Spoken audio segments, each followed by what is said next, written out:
this is the lecture number 3 for the chapter area related to circles for the class 10th, and in the last lecture we have done up to question number 6 of the exercise 12.2. Now in the question number 7 you have to find the chord of a circle of radius it is given as 12 centimeter, तो 12 centimeter का radius है and subtending an angle of 120 degree at the center. तो radius हमें given है 12 centimeter और theta यहाँ पर given है 120. You have to find the area of the corresponding segment. इस segment का area निकालना है. Now we know the area of the segment as pi r square theta upon 360 minus 1 upon 2 r square sin theta. अब क्योंकि यहाँ पर sin theta की value theta है 120, तो sin 120 की वैल्यू आप नहीं निकाल पाएंगे. तो you find the area of this triangle AOB. थोड़ा सा डिफरेंट करके आप एरिया निकाल लिए. अगर यहाँ पर एक परपेंडिकुलर आप ड्रॉ करेंगे, ठीक है, this is 12 centimetre, so this two triangle will be congruent because perpendicular centre bisect the chord, congruent होंगे. तो ये एंगल आपके पास कितने डिग्री का हो जाएगा, this angle and this angle 120 का था, तो 60 डिग्री के दोनों एंगल्स हो जाएंगे. And you can use easily find the BD end of this triangle. तो इन ट्राइंगल ODB 10 परपेंडिकुलर हमें पता है, दिस एंगल 60, परपेंडिकुलर हमें पता करना है, हाइपोटेन्यूज गिवन है, परपेंडिकुलर अपॉन हाइपोटेन्यूज में साइन की रेशियो होती है, तो sine 60 is equal to perpendicular upon hypotenuse. Sine 60 is √3/2, तो BD will be how much, 6. तो 6 √3 विल बी द BD. ये BD हमें पता चल जाएगा, ठीक है, क्योंकि हमें OAB का ट्राइंगल चाहिए. एरिया ऑफ द ट्राइंगल होता है हाफ बेस इनटू हाइट, तो हमें AB चाहिए. तो AB कितना हो जाएगा, AB will be double of this, तो 6 √3 that is 12 √3 will be the AB.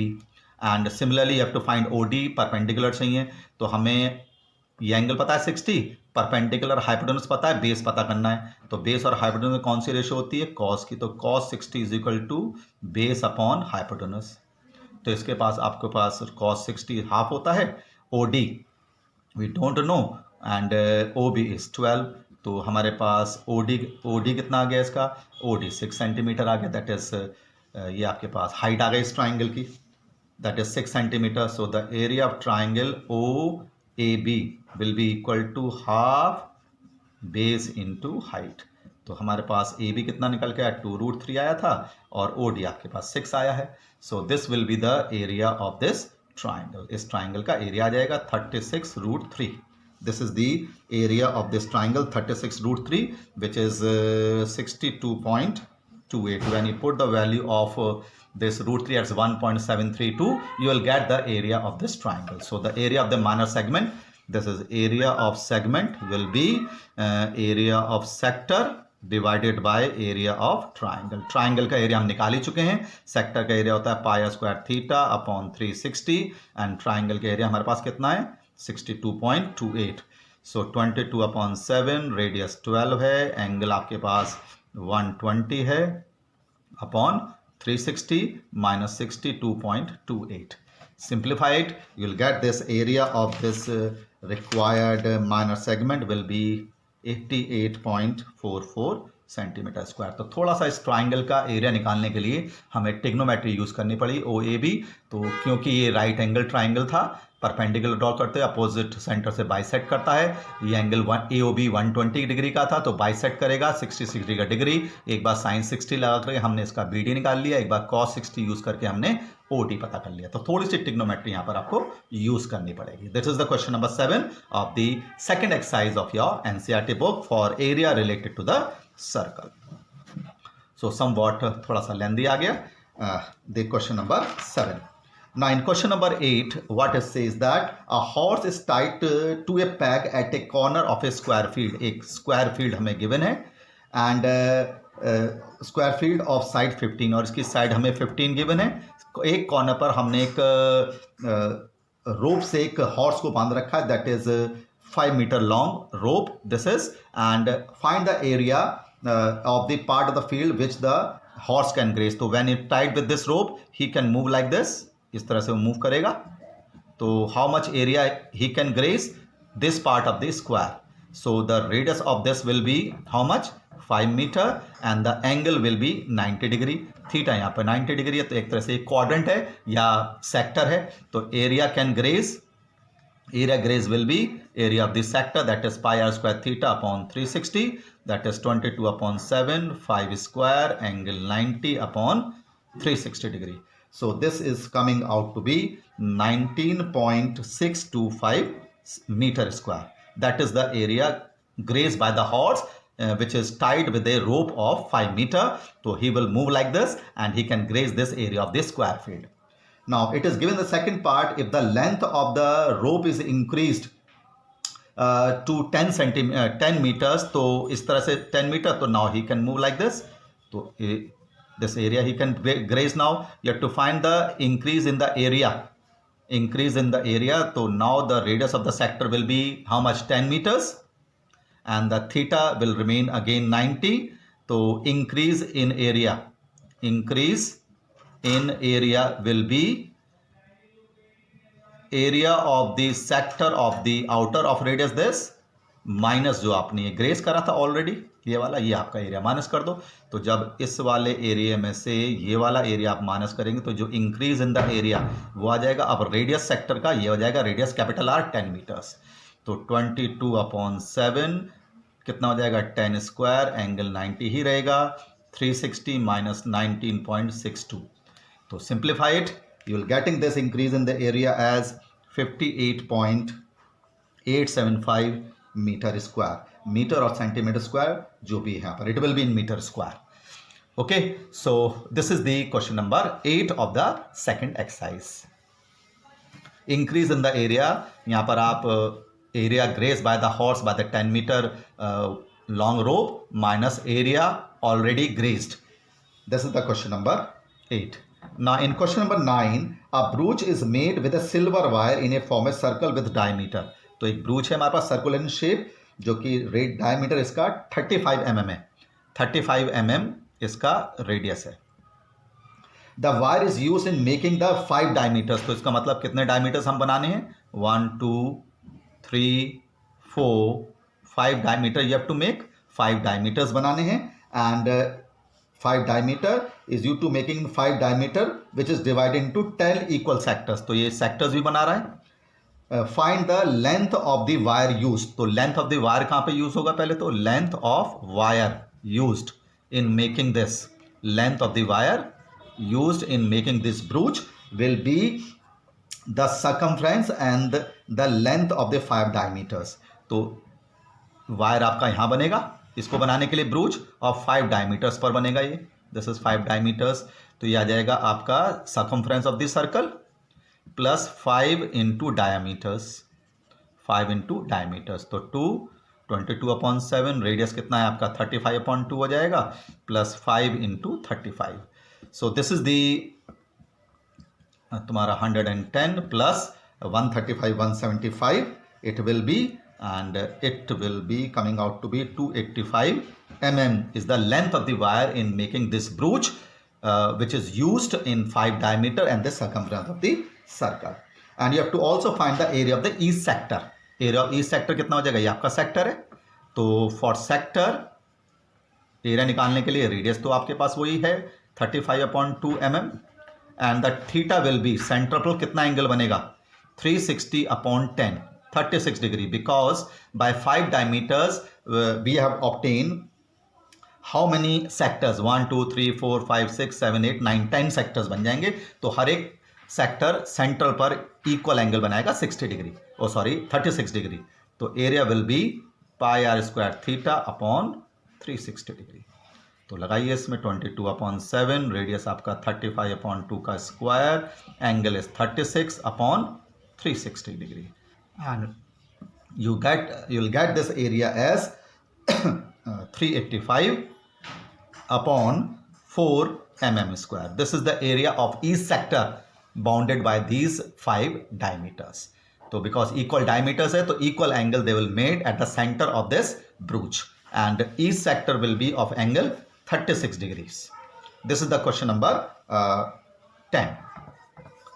Now read the question number 10. Umbrella, you see in the figure, an umbrella has 8 ribs which are equally paced. ये 10 ribs बन रहे हैं इस तरह से.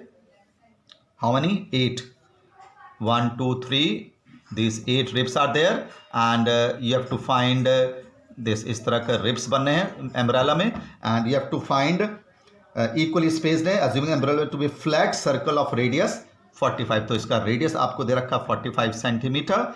You have to find the area between the two consecutive ribs. तो ये ribs हैं आपके अम्ब्रेला के, ये एरिया निकालना है आपको, and this is the sector and the central angle will be 360/8, क्योंकि इसमें 1 2 3 4 5 6 7 8 आपके सेक्टर्स हैं, तो हर एक एंगल 360/8 डिग्रीज का बनेगा, दैट इज 48. तो area between ribs will be equal to area of the sector, that is pi r square theta upon 360 degree. तो रेडियस हमारे पास है 45, दे रखा है radius which is radius of 45 and angle is also 45 upon 360. So this is the area between the two consecutive ribs which is coming out to be 2275 upon 28 centimetre square is the area between the two consecutive ribs. 8 ribs थी umbrella में, each ribs angle between the two ribs will be 360/8 and you'll get the angle theta. Question number 11. A car has 2 wipers which do not दो wipers हैं इस तरह के, they do not overlap. इस तरह से ये मूव करेंगे wipers, they will not move and they are making an angle of 115 degree. 115 degree का एंगल बना रहे हैं ये, 115 डिग्री का 115 degrees, and the radius of each is, length of the each is how much 25 centimetre. You have to find the area swept. तो area swept will be area of sectors into 2. 2 sectors बनेंगे, these are the sectors, these are the sectors. तो pi r square theta upon 360 into 2, जहाँ पर theta आपका 115 degrees है और radius आपका given है 25 सेंटीमीटर. तो 22/7, रेडियस आपका 25 का स्क्वायर है, 115 थीटा है upon 360 into 2, and you will get this area as 158,125 upon 126 centimeter square, area swept by these two wipers. Area swept by these two wipers. Question number 11. Now in question number 12, a figure is given. A round table cover has 6 equal designs. इस तरह से एक hexagonal shaped figure है, and this is the design at this. ये आपका design का area पता करना है आपको. It is a round table cover has a 6 equal design and shown in the figure. बराबर एरिया है. If the radius of the cover is 18, तो इस तरह से इसका रेडियस गिवन है. सेंटर से अगर हम ज्वाइन करेंगे कितना 28 and find the cost of making the design. ये डिजाइन का एरिया निकालना है, कॉस्ट निकालना है, and it is given that it is equal to 3.35 centimetre square. Now if you see it carefully, because the area is same, so means this will be equal to this. ये सब एक दूसरे के equal होंगे. अब equal होंगे, centre पर equal angles बनाएंगे. सेंटर पर क्या बनाएंगे? Equal angles of 60 degree. 360 upon 60 degree का सेंटर पर एंगल बनेगा. अब ये दोनों इक्वल हैं, सेंटर पर 60 डिग्री का एंगल है, तो ये एंगल भी इक्वल हो जाएंगे. और जब ये एंगल इक्वल हो जाएंगे तो ये एंगल भी कितने का बनेगा? x will be equal to 60 degree. So it means this triangle AOB will be equilateral triangle. Equilateral triangles बनेंगे सारे. तो equilateral triangles बनेंगे तो हम क्या करेंगे कि we'll find the area of this one design and multiply by 6. तो area of one design will be area of sector minus area of triangle, equilateral triangle. तो सेक्टर का एरिया कितना हो जाएगा? Pi r square theta upon 360 minus equilateral triangle का area √3/4 side square. Equilateral triangle का area है, तो हम पूरे डिजाइन का एरिया निकालने के लिए क्या करेंगे? You multiply by 6, you multiply by 6, you will get the area of this design. तो 6 22/7, रेडियस आपका 28 है, एंगल 60 डिग्री का है, upon 360 minus √3/4 side square. Side कितनी इक्विलेटरल ट्राइंगल की? It will be equal to 28. So will get this area of the design as, आपको इस design का एरिया आ जाएगा. You are getting this area of the design as 77.47 into 6, that is 464.82 centimeter square is the area of this design. इस area का design का area आपके पास आ जाएगा. And to find the cost of the design, the cost of the design will be cost of design will be obtained by multiplying this area by point. What is the cost of the design is given? The cost of the design given as 0.35 multiply by this 464.82, and this is coming out to be area as rupees as 162.68 rupees. That is the cost of the design. तो यहाँ पर आपको पहले decide करना है कि ये आपके 6 इक्विलेटरल ट्राइंगल्स बन रहे हैं. तो to find this area of the design from the area of the sector subtract area of the triangle and multiply by 6, you will get the area of the full design. And to find the cost of the design, you multiply this area with 0.35, you will get the rupees. So this is the question number 12. Now in question number 13, you have to find the area of the sector at angle P. Now P of the circle with radius R. तो area of the sector जो होता है, you know that area of sector is area of the sector pi r square theta upon 360 degree होता है. Now it is pi r square theta की जगह P given है upon 360 degree, and you have to compare it with the given. तो अगर आप इसमें multiply with 2 pi multiply numerator denominator by 2, you will get this. ठीक है, you multiply by this, तो you will get this as 2 pi r square upon 720 into P. ये आप इस फॉर्म में भी लिख सकते हैं. तो it will be how much? This will be the D part of this question number 14. 16 arrangement है. Okay, we'll continue the next lecture. Thank you.